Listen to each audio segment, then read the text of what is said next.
War. What is it good for? Absolutely nothing. Undeclared American War. What is it good for? Quite a lot, actually, unless it's the Barbary Wars.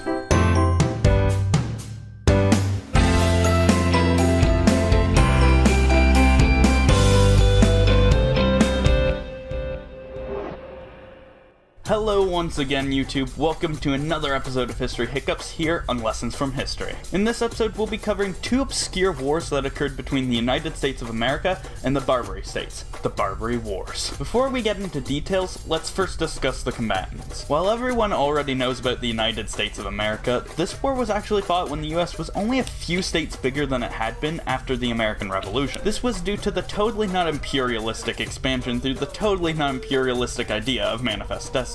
The Barbary States, however, are a different story. They were a collection of North African nations that often used state-sponsored piracy to take advantage of weaker Mediterranean powers. These nations included an independent Morocco along with Algiers, Tunis, and Tripoli, who owed a loose alliance to the Ottoman Empire. You can already see where this is going. Alright, so many Atlantic powers were targeted by the Barbary pirates and would often have their merchant crews kidnapped and ransomed off to their home country. The US was no exception and had been paying off the pirates since the Revolution. When Thomas Jefferson became president in 1801, he refused to pay the pirates any more tributes. In response to this, the Pasha of Tripoli declared war on the United States in May of 1801. Much like the quasi-war that had occurred in 1798, the US Congress never officially declared war, but Jefferson was able to dispatch a squadron of ships to take care of the pirates. Not a lot happened, as the show of force was able to calm the situation down considerably. Some pirate ships were captured, and the US was able to establish a successful blockade. Unfortunately for the US, one of their frigates, the USS Philadelphia, ran aground in the Tripoli harbor, allowing the pirates to capture her and her crew. This was short-lived, as in February of 1804, Lieutenant Stephen Decatur sailed a captured ship into the harbor, recaptured the Philadelphia, and set it ablaze to keep it out of the hands of the pirates. The US Navy and Marines launched an assault on the port of Tripoli in April of 1805 to install a new ruler in the country.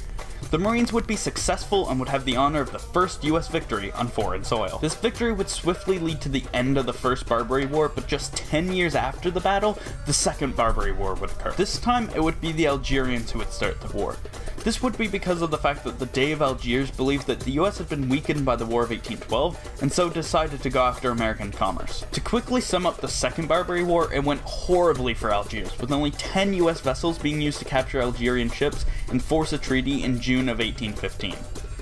American commerce in the Mediterranean would never be threatened again by the pirates. As a final note of interest, the United States never actually declared war against the Barbary States in either one of these wars.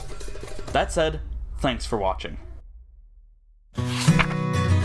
Thanks for watching. If you enjoyed this video, make sure to give us a like, and don't forget to comment and subscribe if you want to see more videos like this one.